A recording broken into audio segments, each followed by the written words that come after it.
Soraya, how's it going? Woo, it's going well. How about you? I'm doing good, doing good. Glad to be back behind the microphone and talking to some people that love music. That is true. And I think, if people say that you, and I tag on, but if they say you love music, I think today's guests, I think they can join you in that group. Yeah. 100%.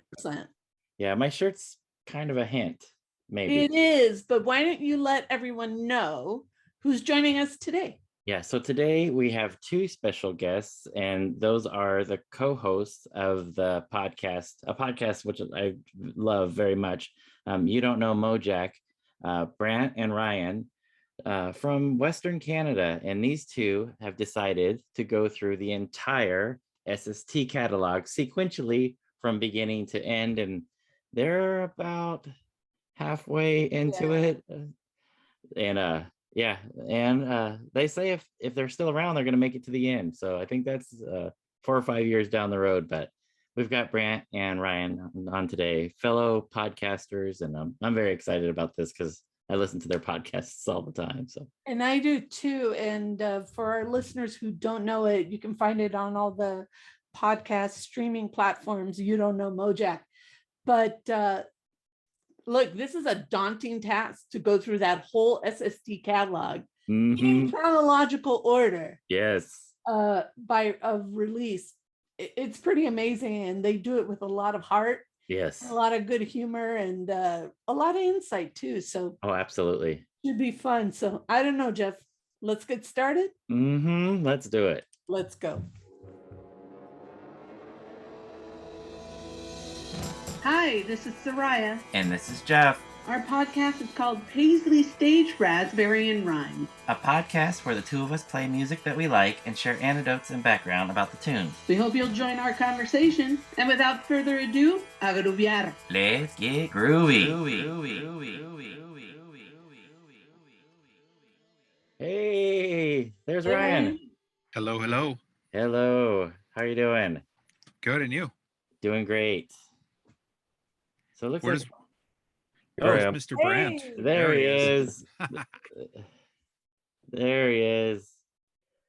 We're very excited to have you guys. How are you guys doing before we actually start recording? I mean, the recording's going, but we'll edit out this part. Good. How are you? Good. Looks like you guys have a pro setup. I wouldn't go that far. No. We jammy Kano. Excellent. We know that. Jeff and I know that setup too. It's very good to have you guys on. Yeah, thanks for asking. Yeah, thanks so much for the invite. We're honored. We only hope we have something to contribute. Well, we are 100% sure that you've got more than enough to share. And for our listeners, Jeff, why don't you introduce our guest today one more time? Yes. So as we were talking about in our introduction, Soraya, today we have two fellow podcasters of a podcast that we both love. We've got Brant and Ryan today from You Don't Know Mojack. And we've talked about what a daunting task these guys have decided to take on. But you're both from Western Canada, as we understand.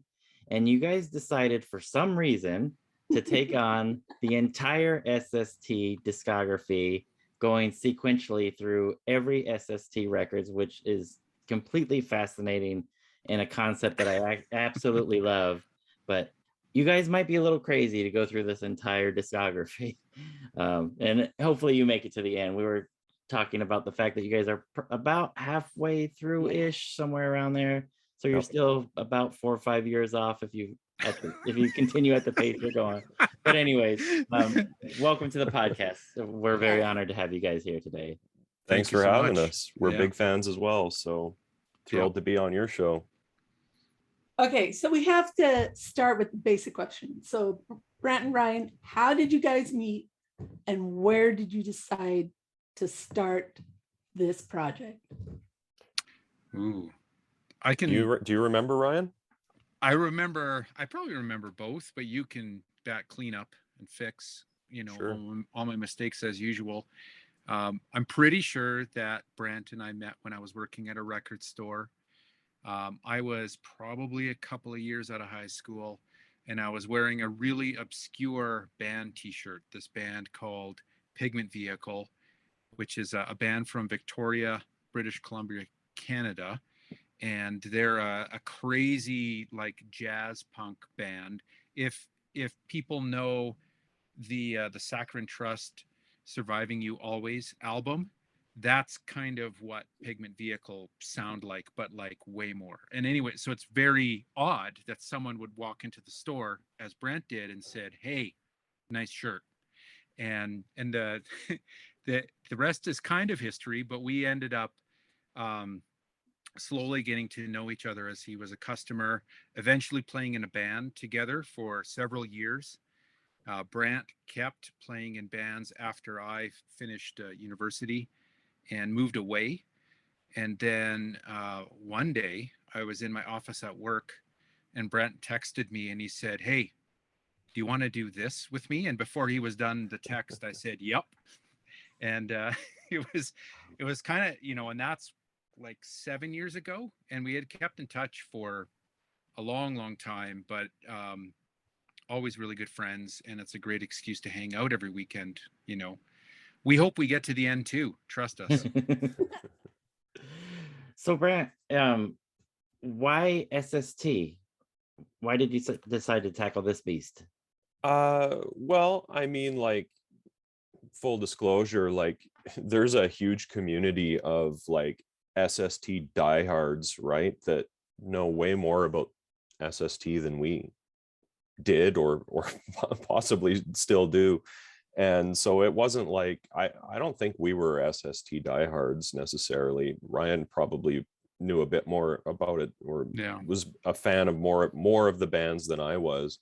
I knew all the big bands, right, and some of the more obscure bands, but it was like, I mean, obviously we're huge music fans. Anybody who listens to our show knows we like all kinds of music, right? And like, so I think it was maybe almost an opportunity to like learn about some of those bands ourselves. For me anyways, I was like, I probably had thought at one point I should try and listen to every record on SST just so I know what they all sound like.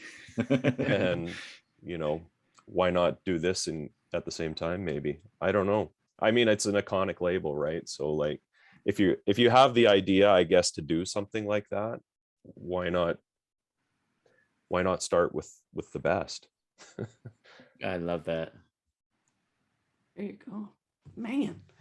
Okay, so Jeff and I, we're avid listeners, but we want to know, and some of the interesting episodes are when you have guests on, and we share a guest, the incredible storyteller that is Joe Nolte. Yeah. But we want to know, who are the guests that are your unicorns? Like Jeff and I, we talk about Susanna Hoffs is our unicorn. Kendra Smith is another one. But who is your unicorn? Who are the guests that you want to have on to sit and have a chat with? Well, unfortunately, a few at the top of my list aren't with us anymore. Like Zoog's Rift would be amazing to have on. 100%. Obviously, it would be cool to have Greg Ginn on, but that's probably not going to happen. It would be cool to have, Henry Rollins on, if he would talk about, maybe like a specific album. Like we tried to get Henry on for the Family Man album, which was his spoken word album. Right. And I thought that would be cool because, that's not something you don't really hear him go into great detail, on specific albums. So I thought that would be cool. I don't know. Does anybody come to mind for you, Ryan? I mean, you hit on some of the bigger names for sure, but it's funny, when Soraya asked the question, the first one that came to my mind would be Lou Barlow. I knew that. I was going to say. Yeah, I mean, I would love to, of course, have Jay Mascis, but I have a very, very deep and broad soft spot for Lou Barlow, not just as a bass player, but for like almost anything he's done. I love Dino, don't get me wrong, but you know, Lou's not really doing many interviews, so that's a unicorn for me. Nice. So yeah, we definitely share that sentiment with you and trying to get certain people on. I was Who are your unicorns? I'm going to ask you questions because I'm a fan of your show. Okay, Jeff, who's yours? So definitely Sue Hoffs would be one. And then there are many who have passed that we wish we could have had on. David Roback being one, Will Glenn. I know that you guys spoke about both of them on your Opal episode. But I think those are probably my main ones. Soraya, what about you? Sue Hoffs. Yeah. You know, we've gone down the road. We've got 3 of them. We've had 3 on the show, 3 Bangles, and you know, La Susana is number 1. I feel like that's obtained. You know, I feel like you can get her, maybe. Yeah, your Susanna Hoffs is kind of like our Carl Alvarez. He's our last descendant to get on, you know. I don't think you're going to get Kendra Smith, though. No. I don't think that's going to happen. No, we've debated it and talked about it, and we've kind of put that one to bed, but that we got nothing but love for her. And but yeah, not for lack of trying, right? no, So yeah, that is for damn sure.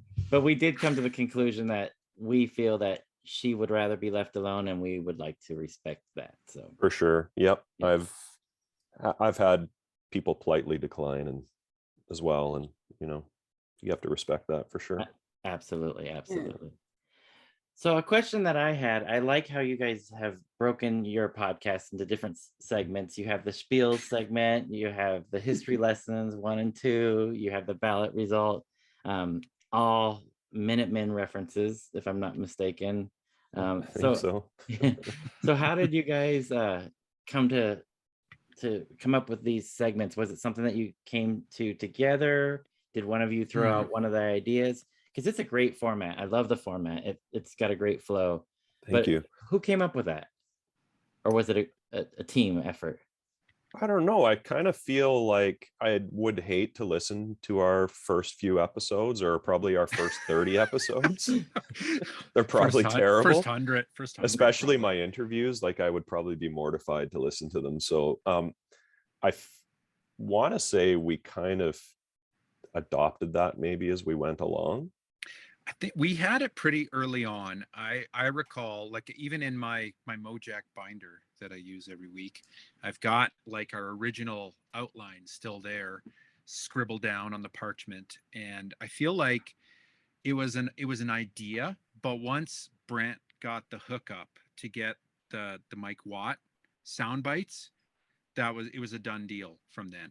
I'm pretty sure that it was really early on, if not the first episode, and it was really the Mike Watt hookup. Yeah. And Mike was one of the first and earliest supporters. And, you know, we wouldn't be here without Mike showing us that support so early on before no one knew about us. For sure. Yeah. Yeah. He did those little sound bites for us, I think, before we even had an episode out. Yeah. Wow. So how cool is that? He's great. He's great. I've had the opportunity to meet him on a couple occasions. He's such a personable guy. So down to earth. And what an amazing musician. Yeah. So we have somebody like that for our podcast as well. The drummer of the 3 o'clock, Danny Bonaire, for our podcast is primarily focused on the Paisley Underground. And he was one of our early supporters from the scene, and definitely helped us out a lot. When you say 100%. And as the episodes have gone on, I always like to joke with Jeff, like we have these godfathers from the Paisley Underground that really have been supportive and have guided us a lot too. So it's pretty cool to see, you know, fans and artists that we enjoy collaborating, even, you know, with sound bites or just support. It's really cool. And you have Ronnie too. Yes, awesome. we do. Yes, we do. He is a Yeah. special person. Yeah. 100%. Yeah. We have much love for Ronnie. Yeah. Speaking of which, Ronnie just announced that he's going to be on Mike Watt's podcast. So Cool. I don't Watt. know. Yep. So he's going to be on Watt from Pedro in the summertime, I believe. Oh, Yeah. that's awesome. Yeah. Nice. So you know, he's a mover and a shaker. Yeah, He likes to that's think- apparent. but he He is. seems to know everybody. Yes, yes, he does. Yeah. We wanted to ask your thoughts about this book that a lot of people have been reading and sharing thoughts on, and it's the Corporate Rock Sucks, the rise and fall of SST Records. Have it right here, so we'll give it a plug for everybody. There you go. Right there. Yeah. Wow, it's under like 7 books and DVDs already. Brant's he's just grinding through the material. Preparing for the next episode, Ryan. Those are my recommends for the next episode. Nice. Feels. Yeah. Always hard at work. Yeah. So thoughts, Ryan Brant, what are your thoughts on this book? Or do you think Jim Rowland's got it right in the story that he's telling? Well, we actually have Jim on our episode that's about to come out next week. So I don't know when this comes out, but the episode with Jim will probably be out by the time this airs. And we had a great chat with him, and we've known Jim for a while, and you know, just another cool guy, and one of those people, like this is the kind of thing where you could, I think, easily get your back up, you know, and be protective of like your, you know, your knowledge and stuff like that. And I mean, Jim put me in touch with Kim Thale after he interviewed him, you know, and was just like, here you go, you know, instead of going, well, I got this exclusive from my book, so you can't talk to him, you know. And Jim's just an awesome dude that way, and has always been super nice to us, and always like gives us a shout out and stuff, which we really appreciate. And Ryan and I are like nerds, right? Like we read a ton of these music books and stuff, like lots of them. And so for us to be in one is like a huge thrill for us. And and the book is awesome. Like he did he get it right? I don't know if anybody's ever going to get the story right, because there's just so many layers to it, right? And like without having full participation from Chuck and Greg, I think it's going to be hard to get all the details. Like we certainly don't, but I mean, the nuts and bolts are all there, and he unearthed all kinds of things that we didn't even know about, and it's a super fun read and super entertaining, and like I really enjoyed it. Like I said, Ryan can speak to this too, but we read tons of books like these, and I haven't plowed through one that quickly in a long time, and I'm like, you know, soaking in SST every single week, and and I still plowed through it. Like I was still entertained by it thoroughly, you know. And you usually have like a dozen books on the go, and to hold your attention and focus and get through one in particular, it's quite a feat, and it does speak to the book. But Brant is quite right. Jim's been super generous to us, as so many people have. But it is a really, really great book, and lots of great, you know, I love reading books about music so that I can learn and discover more, and then, you know, try and trick Brant or try and blow his mind. You know, I found something out that you didn't know about, and you know, not so much for this book because we were both digesting it at the same time. But it was, it's awesome. I mean, people should and you know, it's one of those books where you can be a casual SST fan or have just kind of passing knowledge, like you just know Black Flag, you just know Husker Du, right? And it's written in such a way that just having that, you know, very basic knowledge, it'll suck you in and keep you along for the ride for the whole book. So it's good. Nice. I had an opportunity to meet Jim when the Keith Morris book came out, and the two of them were doing a a book signing down here in San Diego, and I had an opportunity to meet him. That was a great experience. So I haven't had a chance to dig into the book yet, so I'm looking forward to it, and looking forward to hearing your conversation with him. I'll say this too, like I've gotten to be, you know, on friendly terms with a lot of SST people on Facebook and stuff, especially, and you know, keep in touch with a lot of them by email and text message and stuff, because they're just super friendly people. And like I've seen so many of them like post about, you know, how great the book is, and how well Jim captured that era. So I mean, don't take our word for it, take the word of, you know, all those people with way more street cred on the subject than us, because you know they were there, and it's getting, I would say, universal acclaim from that crowd. Yeah, sure.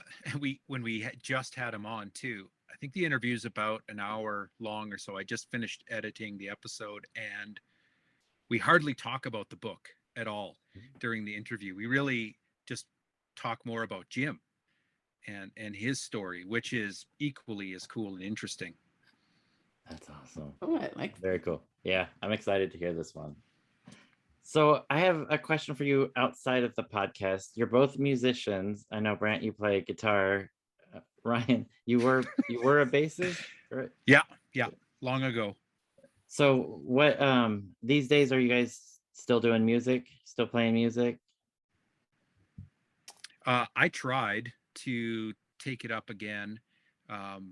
You know, in the last couple of years, it's been difficult. I mean, bad timing kind of too, right? Right. During, you know, I kind of was at home a lot, and I'm like, you know, I'm going to go and dust off the old Thunder broom, and really got back into it again, built up my calluses again, was slowly starting to get out there, and you know, have a few jam sessions, and then it kind of unfortunately kind of fell away, just due to time and a bunch of other stuff. I always say to my wife, though, I mean, like, if I could have kept, you know, writing music with my friends in like an office space and playing a dingy club like twice a month for, you know, a round of beers, I'd still be doing that now if I could. Nice. I love that. Brant, how about you? Yeah, I'm kind of the same. I haven't played in a band for many years. Ryan and I both have kids. We both have pretty crazy work schedule, and then this podcast takes up a lot of our time, what little free time we have, right? And when the pandemic first hit, I was like, I work at I book a club, a live music venue, and all of a sudden I wasn't doing that for the first time in years. So I had all this free time, so I'm like, I'm gonna, same thing Ryan just said, I put new strings on my guitar and built up my calluses, and I was like, ooh, YouTube, because that wasn't a thing when Ryan and I were playing in bands. Oh yeah. So I'm Oh, like, I learned so much stuff on YouTube. Yeah, so I'm like, the YouTube's awesome. I'm like, pretty much, I'm learning all these cover songs and like riffs and stuff off YouTube, and then playing my guitar, you know, all day every day, and then it dropped down to a couple hours a day, and then to no hours a day, and it's been hung up on the wall for, I probably haven't touched it in a year and a half. So I can relate. All right.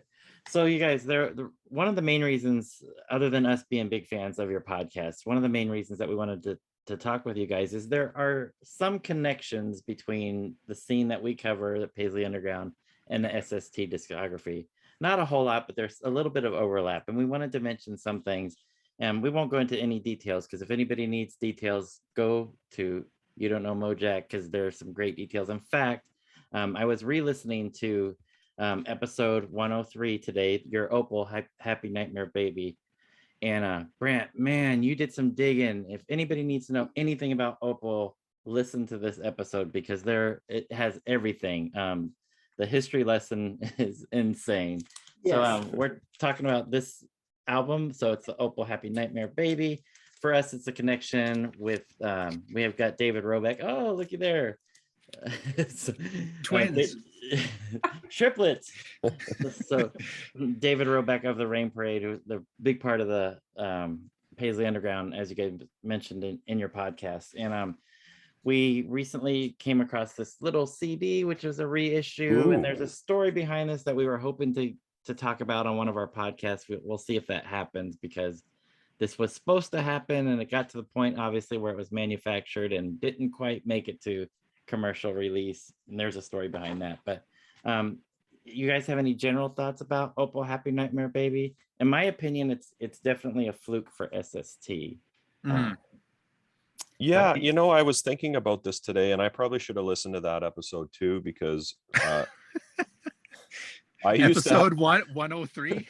I used to be like an encyclopedia for this shit, and I don't know if it's like all the SST stuff I've crammed into my brain these last few years, or if it's just getting older, but I can't remember anything. But I listened to this. I don't think I've listened to this record until that episode, and we're on episode 214 now. So 214, yeah.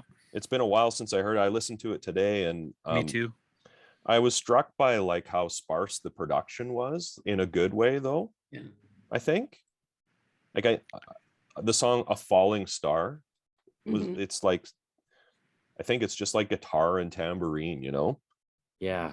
I probably said this in episode 103, but when I listen, and Brant knows this stuff way more than me. This is not my sweet spot, but I probably said this, like I said, way back, however many years that was. It really sounded like T-Rex to me. Yes. A bunch of times. It was, and it's like, what is going on here? You know, it's so cool in the weirdest way. Yeah. And I can tell you this, and you probably have heard this too, but I know for a fact, anecdotally, this was a huge record with the SST crew, like around SST. This was a big one. Like it got played in the office a lot, and that surprises me when I was listening to your episode again, and that came up, as well as the one thing that was a surprise again to me today was when you mentioned that they were slated for a second release on SST with a single. I think it was 255 or something like that. I was going to ask you, Jeff. I was hoping you knew something about that. Do you know if that ever came out? To my knowledge, it never came out, but it was slated as an SST release, the single. It's just 3 songs off of this record, as far as I can tell. Like maybe an edit of one of them or something. But like somebody told us online at some point that they saw a copy of this. They remember seeing a copy of it. But like Ryan has, what's that CD, Ryan, that came out way later that you have a copy of? Oh, Fast Gatto. That's like an SST album that never came out. But I don't know, like, what is that you have, Ryan? Like just a promo copy or something? It's a real like first round production, like maybe like a CD test pressing. I don't know, but it's got like a real, you know, production print insert and jacket. And I know that Opal single, when you look, you know, through the dark web and stuff, you can see pictures of it that make it look like it really came out. But until I hold it in my hands, it could be a doctored photo. I don't know. But there's pictures of like the CD, and it's like a manufactured CD. It's not like a CDR or something like that, like on Discogs. Yeah, I need to know, because I need to know if we're going to do an episode for it or not. Yeah. So. Yeah, so that's it's interesting when you guys get to an episode where it's got a catalog number that's slated but wasn't actually released. I think 107 and 108 were Painted Willie. Yeah. Painted Willie. Yeah. Which weren't. So then you guys have to be creative, right? Because you still need an episode 107. You can't go from 106 to 109. So you got to do something. And in those cases, I think you guys did best. Brant's wheels are already turning. Don't worry. There's a lot of those coming. Catalog numbers that never got used, and I mean, it's going to drive me nuts not knowing what they were slated for. Right. If anything. I love that. I was hoping you could tell. I wrote that down. Ask Jeff about SST 255, the Rocket Machine CD single. I've been looking for that for 40 years. No luck, no luck. So no clue. My guess is maybe something like this where it was manufactured and then held back, but whereas this kind of got leaked out a little bit here and there. I'm Do you guessing think it's all like buried in a landfill with all of the Atari ETE video games or something? Yeah, exactly. I keep hearing that that's going to get reissued. It kind of seems to get announced that the Happy Nightmare Baby they seem to announce like every couple years that the reissue is imminent, and then nothing. And I wonder now with David being gone if that is ever going to happen. So we know a little bit about that. And this I wouldn't hold my breath waiting for it. Yeah. This is the reissue copy. This isn't not the SST copy. This was the one that was produced in 2019, but there's legal. Jeff and I both, somehow we have copies of something that was never released, but is available on the internet.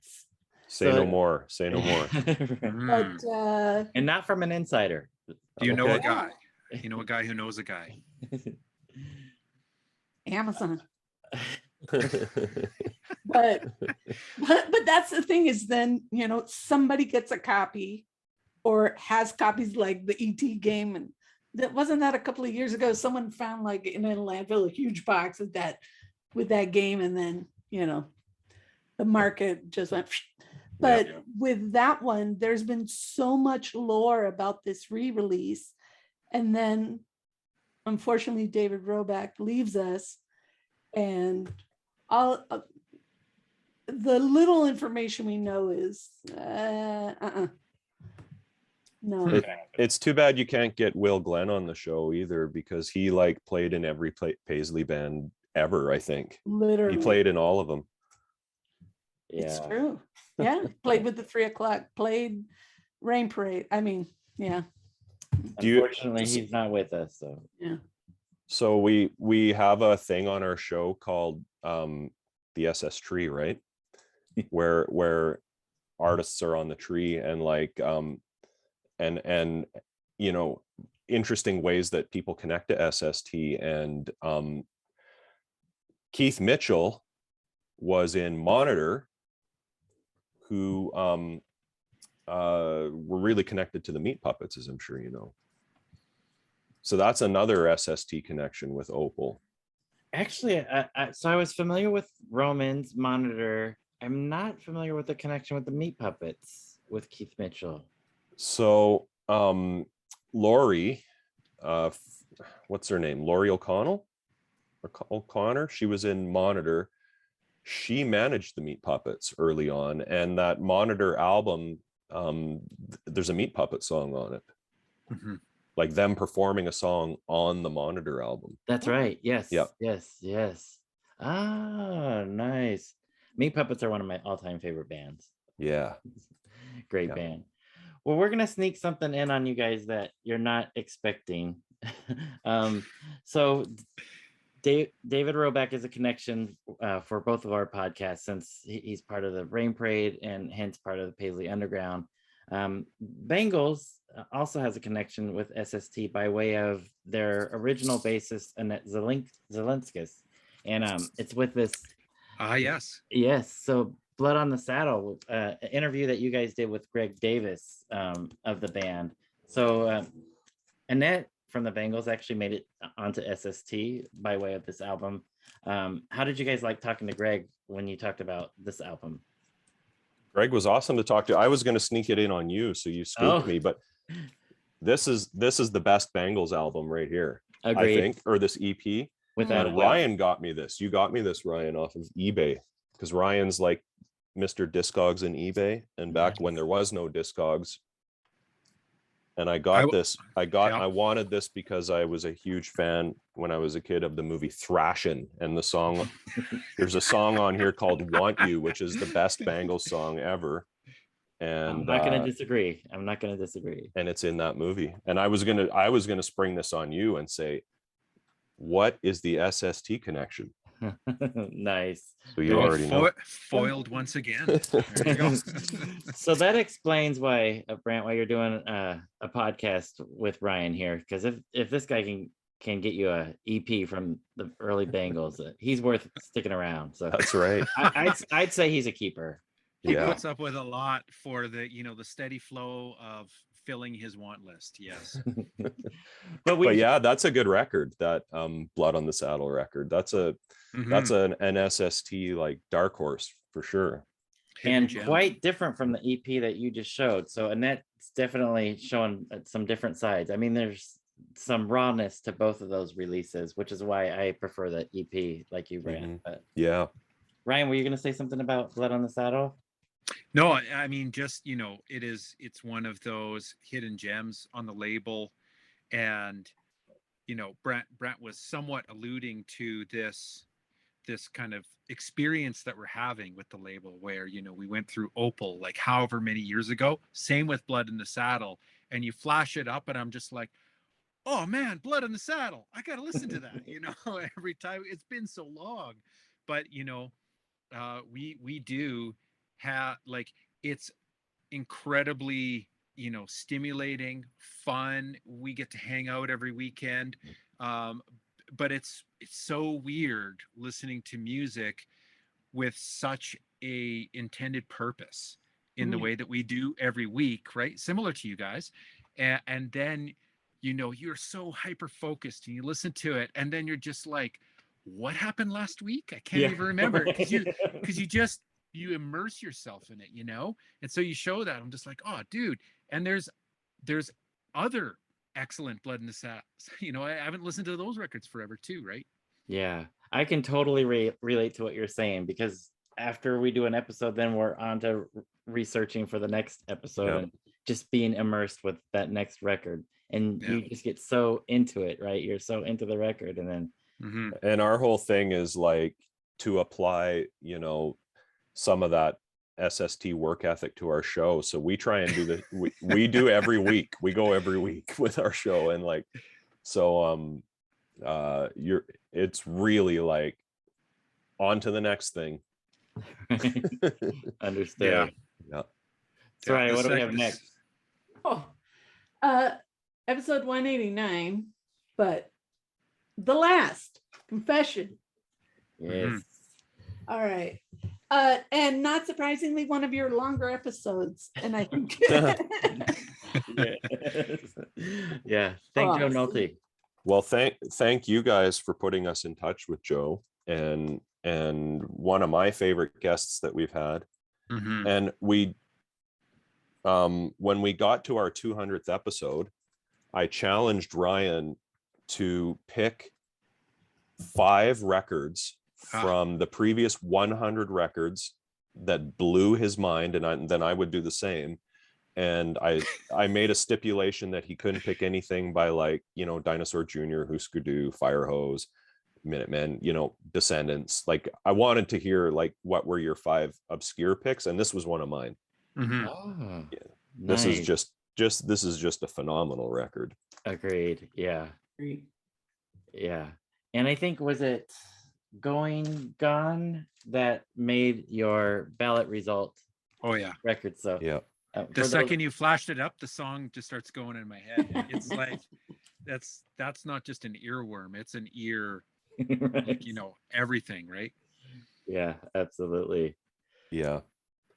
So yeah, that's got to be, like, I don't know, that's not just us, I don't think. Hey, that's probably one of their more popular songs. It has to be. It's very catchy. It's Yeah. a very catchy tune. Yeah. And Ryan's a big Chemical People fan, so Dave Nasworthy is the drummer on here, so that was a cool connection too. Yeah, that's huge. So one thing, just side railing for a little bit, one thing that an advantage that you guys have going through every single episode, you're not just hitting the big ones, right? You're not just hitting the Huskers, you're not just hitting the Black Flags and the Minutemen, right? So you get to hear some of these obscure records.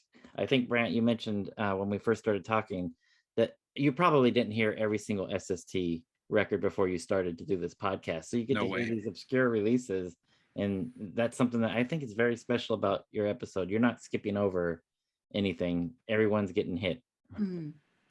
No, we in fact those are our favorite episodes, or I think. I don't want to speak for Ryan, but for me, like Often they are, because it's where we have the biggest discovery a lot of times, right? You know, it's one thing to, you know, learn a new tidbit about Husker Du or, you know, one of the big bands, right? It's one thing to learn or find some little quote, but when you are learning about a band for the first time, discovering their music for the first time, like all at once, when you're doing that week-long immersion into it, it's amazing. And you know, even when we're not huge fans of the music itself, you know, we still become huge fans of the fact that it exists and the story, and you know, how it's part of the SST fabric. It's just amazing. yeah, a great example of that ant is I was going to say is a band called Treacherous Jaywalkers, in the sense that like, and you get to know these people too, right? So they're like sending you stuff like early cassettes and things, you know, that, so it's just awesome because we don't just listen to that record, you know, we like immerse ourselves in like bringing it ourselves up to speed, or any bands that they were in before the band we're talking about, and all of that stuff. So just like learning the story of like the evolution of the band, and sometimes with SST, like Trotsky's a good example of that. I'm sure you're going to bring them up at some point, that have a crazy history, you know, a 10-year+ history just as musicians before SST, right? So Yeah. Good segue, Brant. I have a question for you about Trotsky though. Uh-oh. What because I'm no expert on the Paisley Underground, but I know a fair amount about it, and definitely all the bigger bands and stuff. And of course it's your podcast, so you can talk about anything you want, but do you think Trotsky are generally considered part of the Paisley Underground? Because you never see their name come up in association with that scene. I wouldn't say so. Sorry, were you going to say something? All I was going to say is this is where, just as you and Ryan were talking about, looking into the story of the musicians that make up bands and where they start to connect with one band or another. This is exactly like a perfect example of it, because then you have someone like Kjell Johansson, Yeah.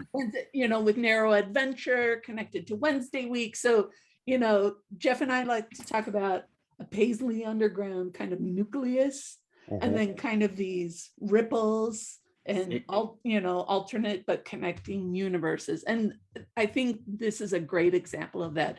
And like Vitas and Joe Nolte, you know, Vitas did so much producing for a lot of bands, people at Radio Tokyo. So, you know, we've got connections, but I think, you know, I'm a purist. Jeff is a little less so, but I'm a purist, and I believe in the Danny Bonaire definition of Paisley Underground. And even Sid Griffin, you know, in John Doe's book, he said, Paisley Underground, the core is these four bands: 3 O'Clock, Dreams, Bangles, and Rain Parade. And so I say, yeah, Jeff likes to add people to that, but you know, I don't know. That's just my thought. I think we have artists that connect and disconnect, and in doing that, they really kind of enrich the experience for fans. I don't know, Jeff, what do you think?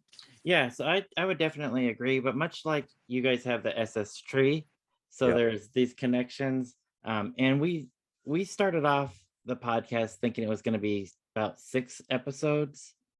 This is what are we on, Soraya? We're somewhere 166? in the 160s, yeah. So we thought it was going to be 6 episodes. We're at 166 now today, and the thought was just to stick with the Paisley Underground, and that is definitely our nucleus. But once we started digging into things, and the last came up, and several discussions from all 4 bands, and there was Yeah. at least one member from each saying that they wanted to join the Last, Yeah. and the Last was a big influence on them. And then once we got into the Last, we started going outside of that. But to your question, Brent, I wouldn't say that they're Paisley Underground by any stretch of the imagination, but definitely in that tree of Los Angeles bands that Yep. are making this independent music. And we love all the members of the band. And I know you guys had Kel on when you did your episode 197 talking about baby, Yeah. right? So Awesome. some great stories. And you guys were mentioning how you dig into other related records or even more albums from the discography. And just the build up to this was great on your episode, just talking about everything that came to this and the history behind it. But we love this record, we love this band, and we know that you have several more episodes coming up on this band because they put out several SST releases. But so your thought with Baby, and even prior to the episode on this, the band had come up several times in several of your other episodes. So how was it talking to Kel when you were talking about Baby? Is Vetus his signature a speech bubble? That's awesome. It is.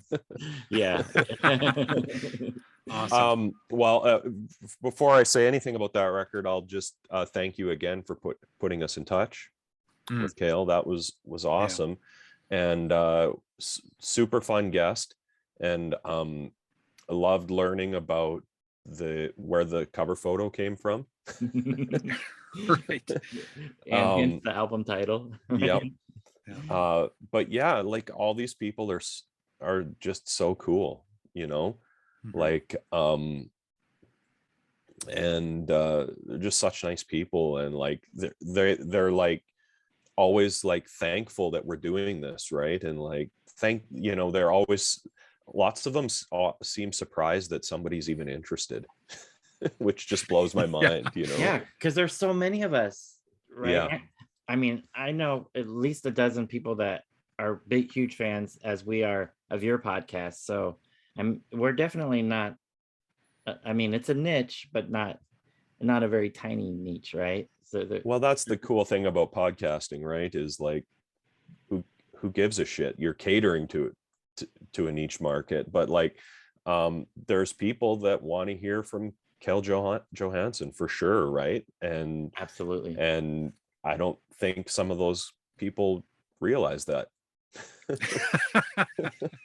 I think we've run into that too, Soraya, right? Yeah. Thank you for carrying waving that banner, waving that flag. Oh yeah, I've heard people on your show all the time express that sentiment, and that feels good too, that you're, you know, putting stuff on the record. That's a big thing for us, right? Is like, you know, just kind of connecting to this, Jeff and I have talked about it before. You know, Joe Nolte, I know we're not about Trotsky, but the Last, Joel Nolte's had a number of health issues over the past couple of years. And when we had the opportunity to speak to him, and we've talked to him twice at least, the fact that he has all these stories and there's all these connections, Jeff and I were just really kind of in awe, thinking, why hasn't anyone put these stories down?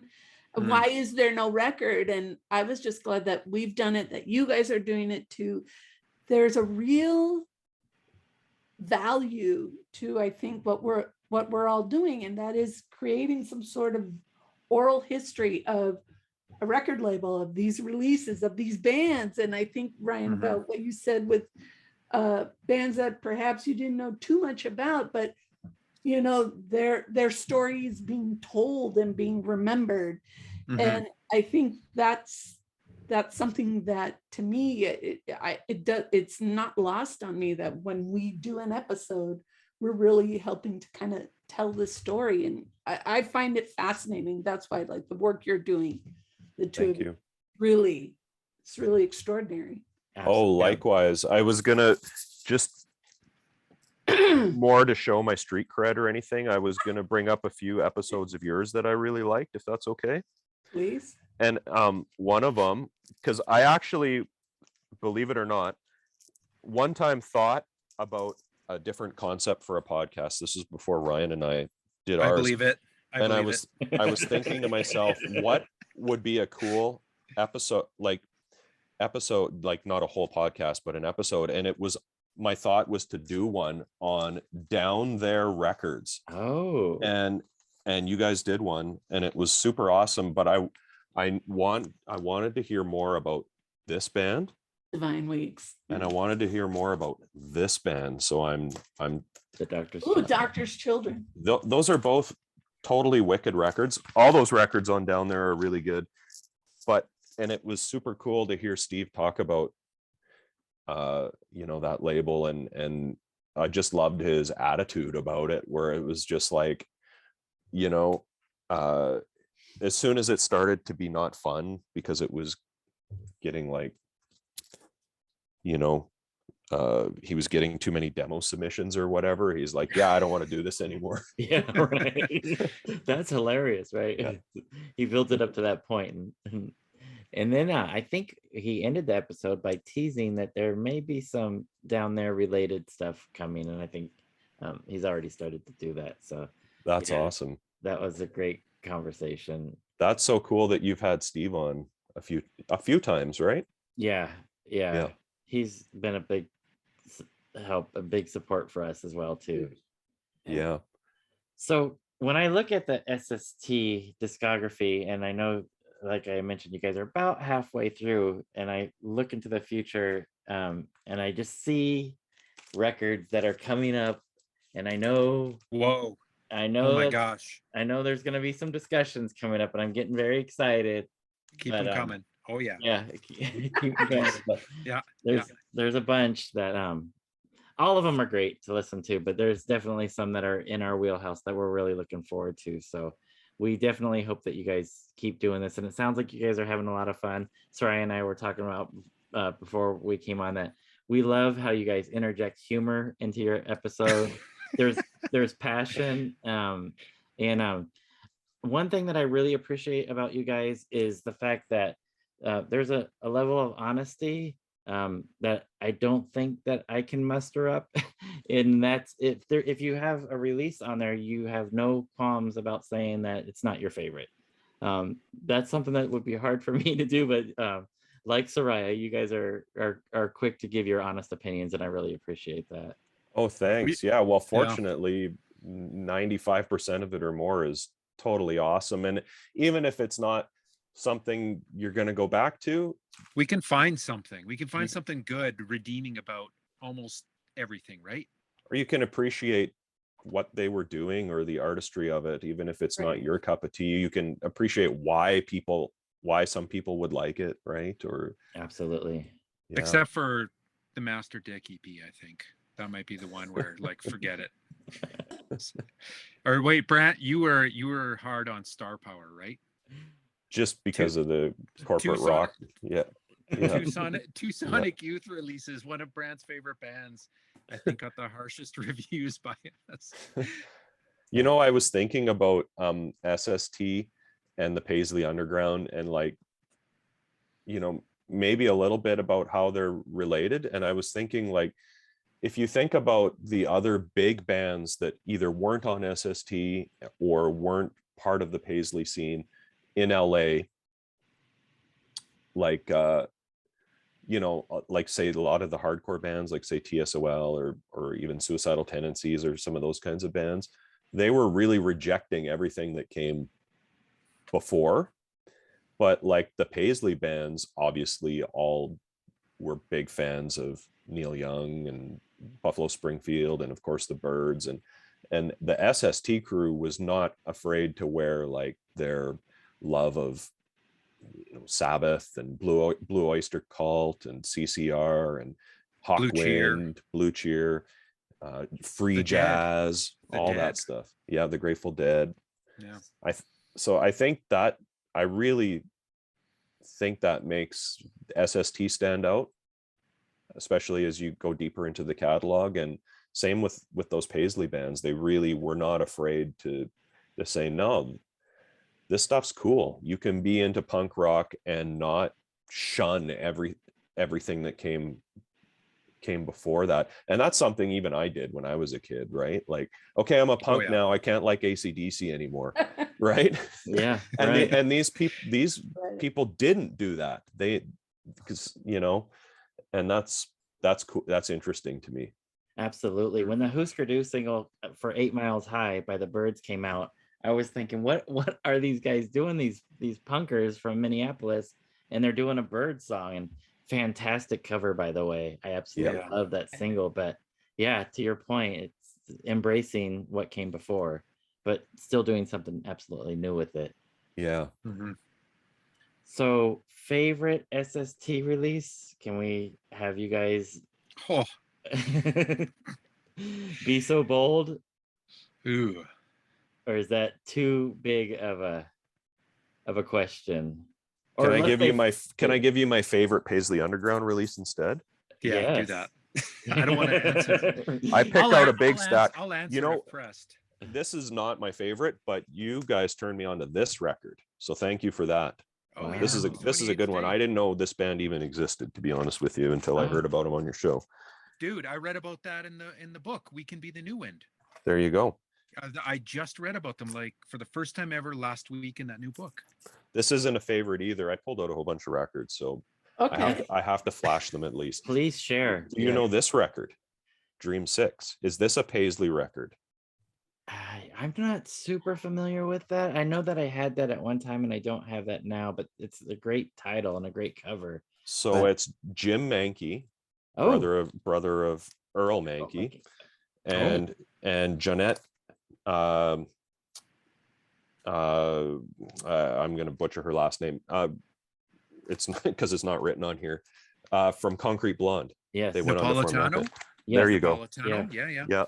That's a cool record, but Soraya, we might have to go record shopping.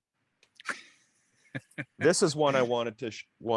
I don't know if this is a Paisley band, but this record never gets talked about. Nobody ever brings this one up when they talk about the Plimsolls. Come on. That record, please. That record, fantastic. Yeah. And tying into the Jim Rowland book that we were talking about earlier and the Keith Morris book, when I went to the San Diego book signing, it was Peter Case talking about his book, or he was there playing an acoustic performance just after Keith Morris was talking about, or just before Keith Morris was talking about his. So there is a connection. Yeah, that record is fantastic. Yes. Yeah. And another good one, and another favorite episode that you guys did is this one. Oh. I loved it when Matt, I think it was talking about flying his girlfriend over. Yeah. Mm-hmm. Yeah. Kind of scamming. But this is using the label's money. This is my favorite record. Wow. The Dream Syndicates. Wow.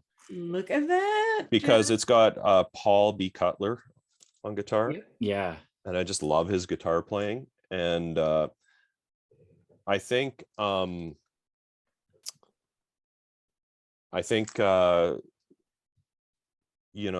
my favorite Dream Syndicate record is probably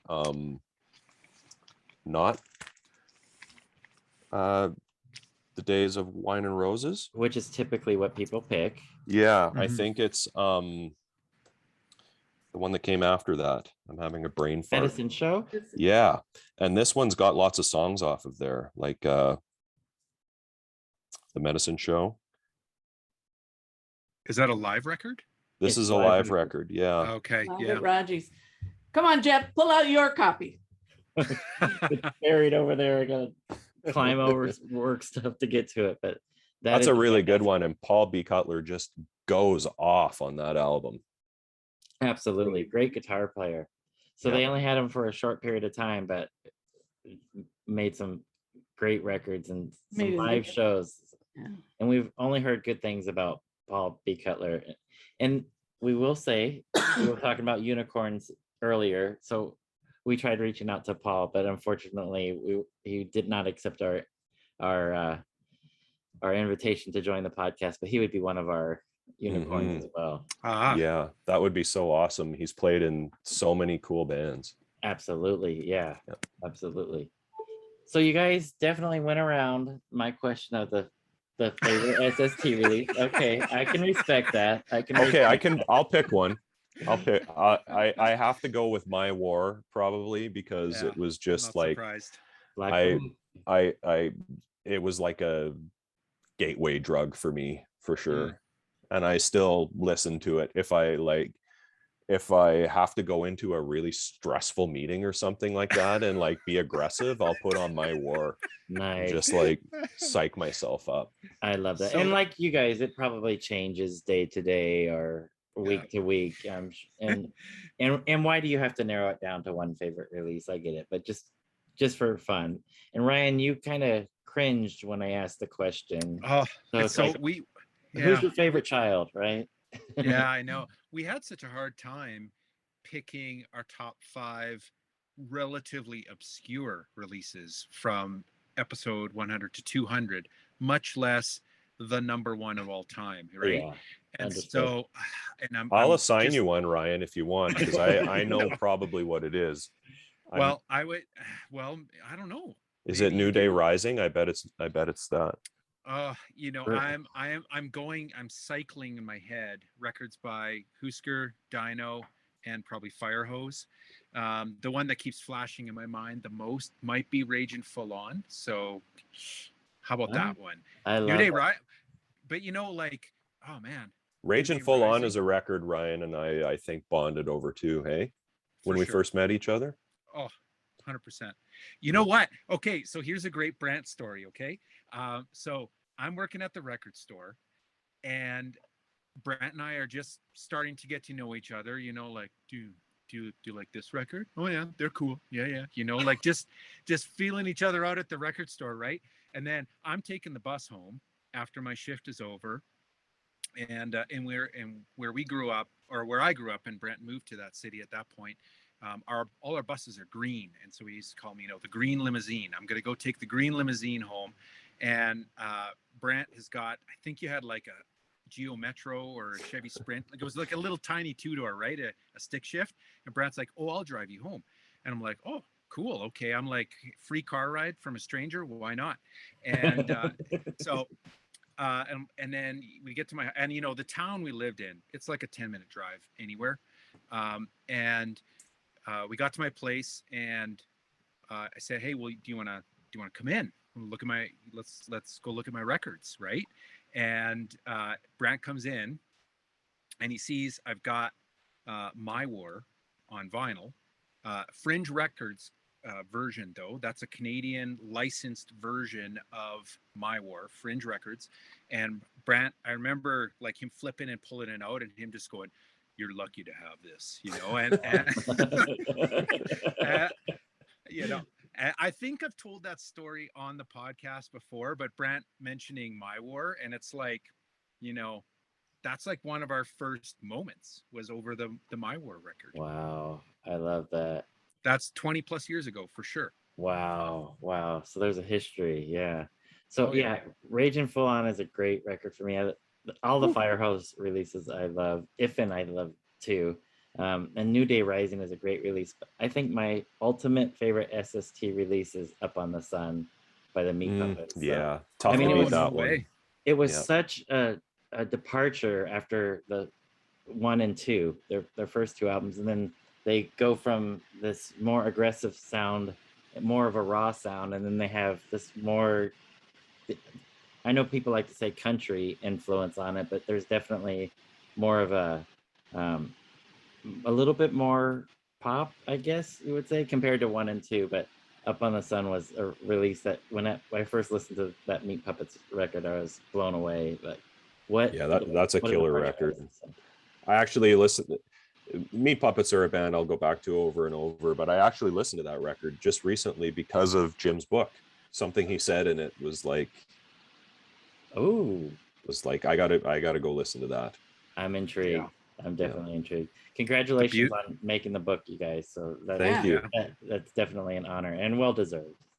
Yeah. Absolutely. Hey, can I sneak in a quick record flash? I'm interested Absolutely. to see.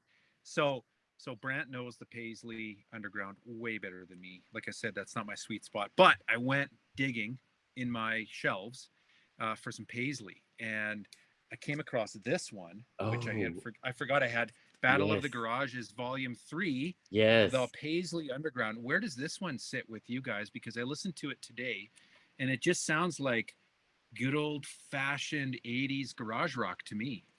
Yeah, I would definitely say that that's, if you're gonna talk Soraya's version of Paisley Underground, which is the purest form, it's Not definitely this. it's definitely a stretch. But I love that record. I would say it's more of a garage rock feel and less Paisley. I think that's a fantastic compilation that you have there, Ryan. And I love All four of them are great. Yeah, those Battle of the Garages are definitely good releases. I think that's a Vox. It is. It's the Vox. Yep. This is Volume 3. There's 4 volumes. They're all killer. Agreed. And I probably have not listened to this one as much as Volume 1 and 2. Yeah. And so it was not very familiar when I put it on today, and I flipped it over a couple of times. Like, it's solid. It has aged really well. But you've covered like the Telltale Hearts on your show, for example. Yeah. So we like to say that the Vox record label is our cousins of the Paisley Underground. Definitely 80s bands that were heavily influenced by 60s, and there was a scene involved. So we definitely see some similarities there. Me probably a little bit more so than Soraya, but yeah. So once we decided to venture out past the 4 primary bands and go outside the tree, some of the limbs that were a little bit farther out, right? So we definitely decided that the Vox bands were of a similar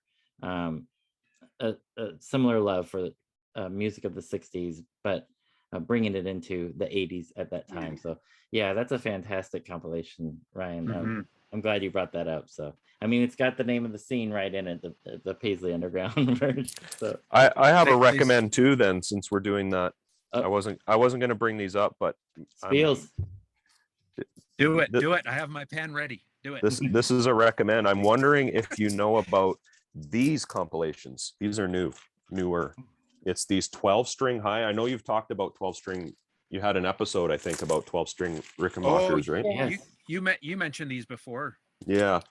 These are on that label, You Are the Cosmos. Oh, okay. I'm sure you've talked about that label because I feel like there's probably some stuff on there. These are really good. Those compilations I'm not familiar with.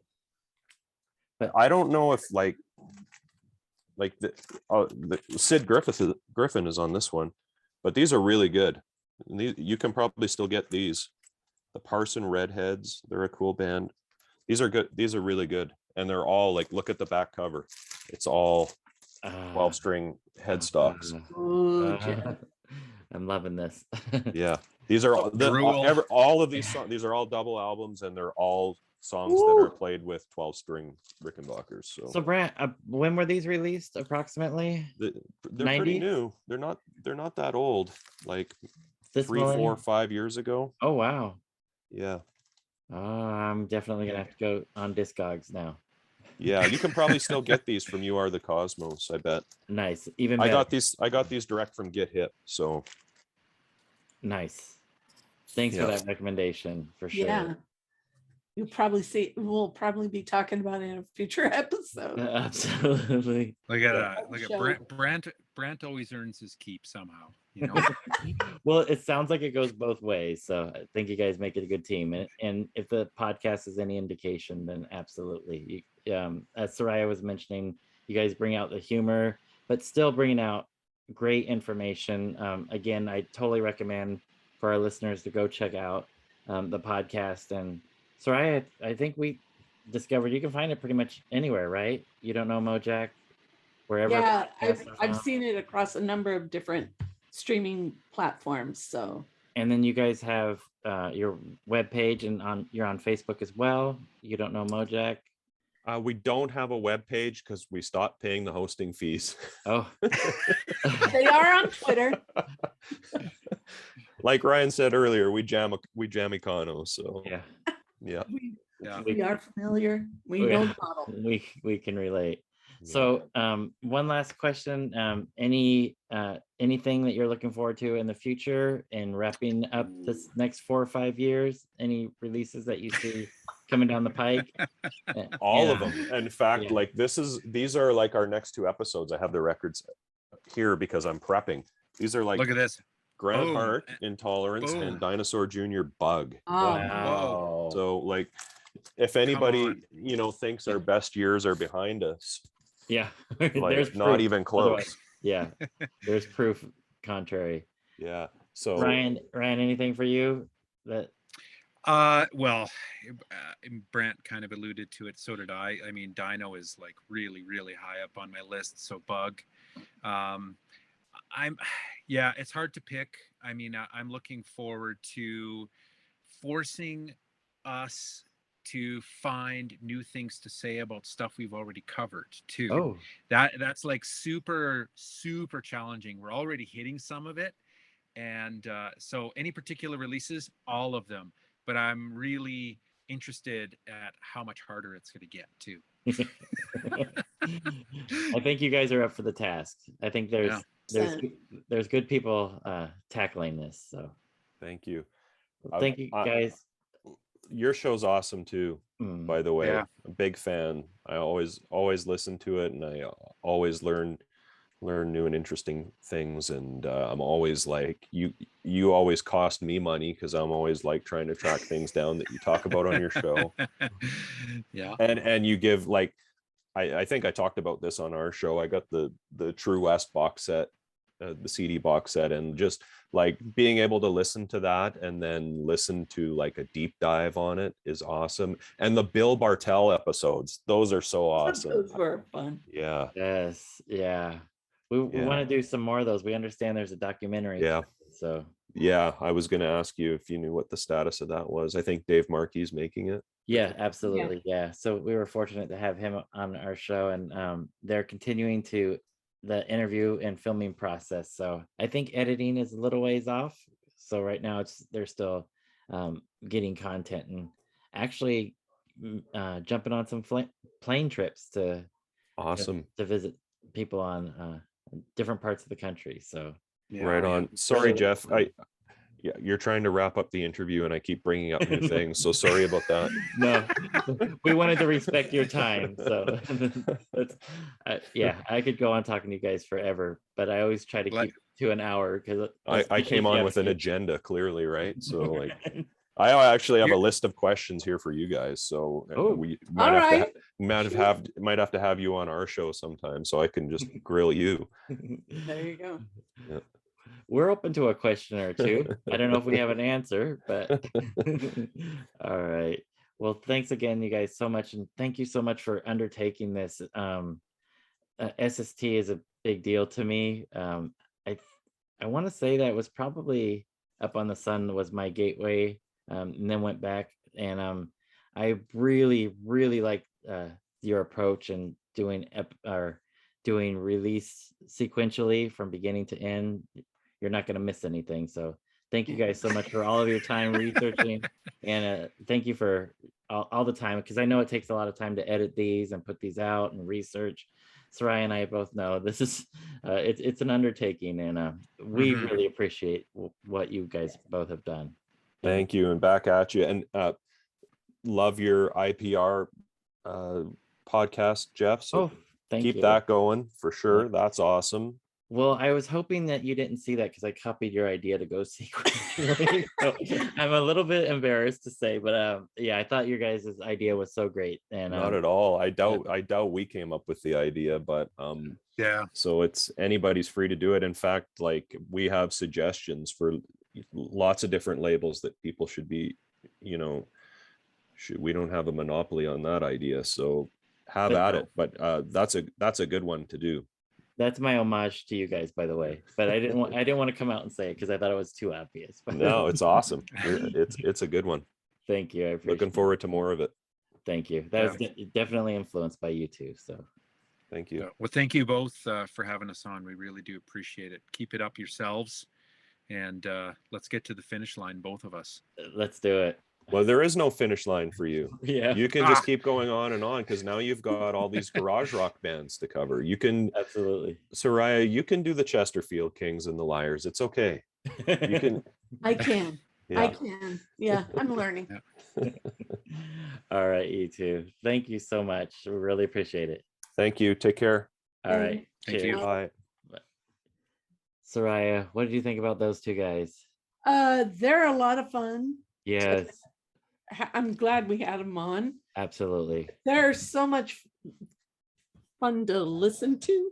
Yeah, their podcast is so great. Yes. And please go seek them out. You Don't Know Mojack. It's a great podcast series. And if you're a fan of the SST label, you want to hear this. Yeah, and there's 214 episodes now, so that would be kind of daunting to start from the beginning, but by all means, like, look at if you go on iTunes, for example, all of their episodes are there, every single Oh, one. yeah. So just look through those and find one of the releases that maybe you like or wanted to know something about and just jump in there. I think Opal is a good place to start. I'm a little bit biased, but they do a great job on talking about David Roback and Rain Parade and Suspects with Steve Wynn and Kendra Smith, and they just do a lot of research. And you don't need to start from the beginning and listen to all 214 episodes. Just find one, but I guarantee if you listen to one, you're probably going to want to go back and listen to at least a few more. Yeah, definitely support them. If SST or any of the bands that released on SST are your thing, definitely support this podcast because we really enjoy them. We think you will too. Absolutely. Yeah. We've learned a lot. And just as a side note for Brant, I already have the Liars in my collection. Yeah. I'm not adverse. Damn it. You are not. No, you are not. In fact, Soraya, this episode was your idea. Yeah. So yeah. You're welcome. I say thank you because I had no qualms about agreeing to that when it was your idea. My only thought was, and certainly there are the releases that do overlap between the SST and our discussion, but my only thought when you brought it up is what is this discussion going to be like, and as far as the Paisley Underground, and these guys were so gracious to come on. Perfect. Yep, and they know their stuff. Yes, they do. Not only do they know Mojack, they know a little bit about Paisley Underground, right? They do. They do. Yeah. They had us beat. Yeah, definitely. So now we got homework to do. We do. Yeah, I want to go look for those 12-string double releases. Heck yeah, I am. Yeah. All right, Jeff, should we say goodnight? We should. Mi gente, a groovear. Groove on, Paisley people.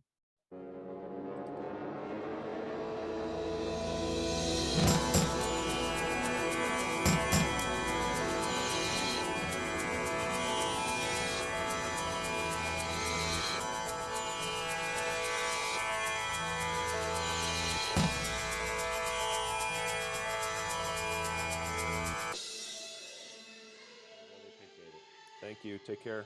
All right. Thank you. Bye.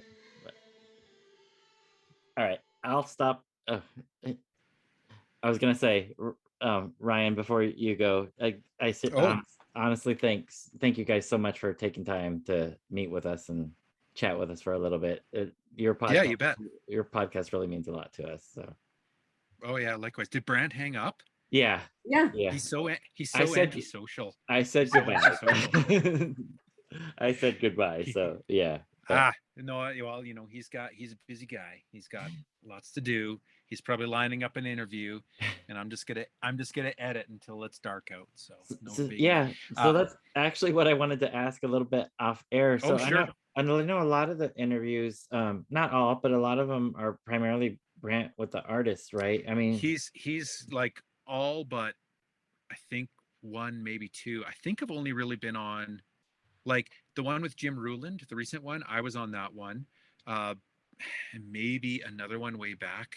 I can't remember, but it's mostly him for sure. Yeah.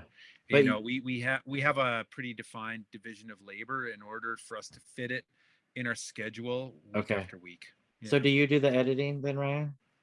Yep, I do Yeah. it like the second we record, basic, like, you know, unless one of our kids has a volleyball game or something like that, we record Sunday mornings, Okay. and then Brant will send it to me Sunday night, and then I'll pick it up after work on Monday. I'll edit it in the car while I'm outside my kid's dance studio. Wow. And so I sent it to him last night, but I figured out that I made a mistake. So I'm going to go back in, and I got to take out like 30 seconds at one point and move it all back Yeah. perfecto, and do all the Mike Uh, Watt drop-ins again. But yeah. that'll only take a bit of time. So every week, and then the second I hit send to Brant, that's when I start on the next episode. He's Okay. already been on the next episode for 3 days by the time I get Wow. there. Wow. Yeah. So you got a well-oiled machine going. It sounds pretty militaristic, you know, when I describe it that way. But it is, you know, it's something that we have to squeeze in amongst our day jobs, just like you guys. Yeah. And frankly, some nights it's like it's not easy to stay awake past, you know, 7. Yeah. So Yeah. No, I can yeah, relate. Yeah. yeah, you gotta force through it. But I mean, it's the favorite thing, you know. Look, I love my family dearly and all that kind of stuff, but it's the best time I have every week. I laugh and have the most fun for that, you know, 2.5 hours with Brant every Sunday morning. Nice. So what Yeah. medium do you guys record with? Do you use Zoom or do you guys? So he and I, when we record just our, like, kind of, you know, I call it kind of the bookends of the Yeah. episode when we've got an interview, we do that via Skype. Okay. Yeah. And I mean, we still haven't got it dialed in, I would say. Like, and maybe there's a guidebook out there for how to do this, but we've never found it. It's been trial and error. We both have like bought dozens and dozens of cables and shit off Amazon and stuff like that, you know, Right. like in the early years. And I used to just go like just off of my laptop microphone, and it sounded like I was talking in like kind of out of a transistor radio. That got slightly better. This is like, you know, probably the best mic I've had, but it's not that awesome, you know. So it's all just Skype, and then and Brant records everything on his, like, he's got a Zoom recorder. Oh. And which is just a digital recorder that Zoom puts out. It has 2 inputs. Okay. And so he records both of us, and he does interviews the same way. And then he kicks me the files, and I get to work in my software. Yeah. So what software do you use for the editing? We use Audacity. Okay. Okay. Yeah. It's Yeah. just it's all free, baby. Yeah. You do Jamie Cano. We do, yeah. I mean, we spend a lot of money, but mostly just on like records and books, and Yeah. as little as possible on anything else it costs to do the podcast. Right. I think yeah. we pay like I think it's like $80 a year US for some sort of Wow. hosting, like some sort of hosting fee, SoundCloud or something like that. Yeah. And that's it. Like everything Wow. else is just records and books. Wow. Wow. With the editing. And it's like not a lot of editing, right? I'm Right, really just yeah. trying to make things tight. Yep. That's really what I'm trying to do, because sometimes we have to get through a ton of stuff really quick. Yeah. I have got like 5 great things I want to tell people about, and you know, but I got to do it really quick.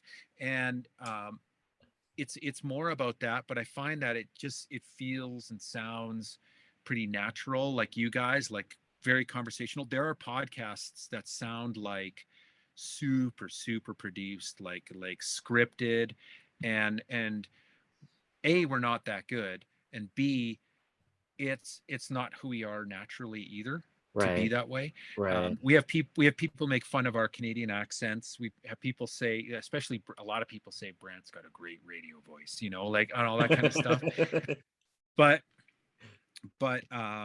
there are definitely some podcasts out there where it's amazing to listen to. You're just like, wow, how do Yeah. they do that? We could Yeah. never get there. That's not our jam. It's really about, we don't just jam Econo because we don't want to spend money, but we really want to cram as much in as possible, kind of. I love that. Yeah. And